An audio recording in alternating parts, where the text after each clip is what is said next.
மார்க்கெட்ல இருந்து வெஜிடபிள்ஸ்லாம் வாங்கிட்டு வந்தேன்னு சொல்லிட்டு வீடியோ ஷேர் பண்ணியிருந்தேன். கண்டிப்பா அக்கா இந்த காய்கறி எல்லாம் நீங்க என்ன விலைக்கு வாங்குனீங்க? எந்தெந்த காய்கறி எல்லாம் வாங்குனீங்க? அப்படின்னு கண்டிப்பா கேட்பீங்கன்னு தெரியும். அதனால தான் நம்மளுடைய தேவிகா இளங்கோவன் யூடியூப் சேனல்ல வந்து பார்த்தீங்கன்னா, லாங் வீடியோ வந்து ஷேர் பண்ணியிருக்கேன்.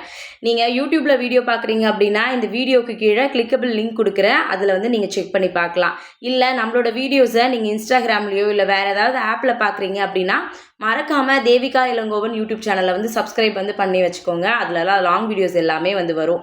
வெஜிடபிள்ஸ் எல்லாமே வந்து பார்த்தீங்கன்னா, ரொம்ப ஃப்ரெஷ்ஷாக தான் வந்து இருந்துச்சு. அது எல்லாத்தையும் தனித்தனியா எடுத்து ஃபஸ்ட்டு அரேஞ்ச் பண்ணி வச்சிடலாம் அப்படின்னு சொல்லிட்டு அரேஞ்ச் பண்ணி வந்து வச்சாச்சு. முன்னாடியே சொல்லியிருந்தேன் மார்க்கெட் வந்து மாசத்துல 2 நாள் வந்து போவேன் அப்படின்னு சொல்லிட்டு. இந்த வாரம் எந்த வெஜிடபிள்ஸ்லாம் வாங்குறேனோ, அடுத்த வாரம் போகும்போது கண்டிப்பா அது எல்லாமே வாங்க மாட்டேன். எப்பவுமே வெஜிடபிள்ஸ் எல்லாம் ஃப்ரிட்ஜில ஃபுல்லா இருந்துச்சு அப்படின்னா, அது என்னமோ தெரியல மனசுக்கு ரொம்ப ஹேப்பியா வந்து இருக்கும். நான் அப்படிதான். நீங்க எப்படின்னு மறக்காம கமெண்ட்ல சொல்லுங்க.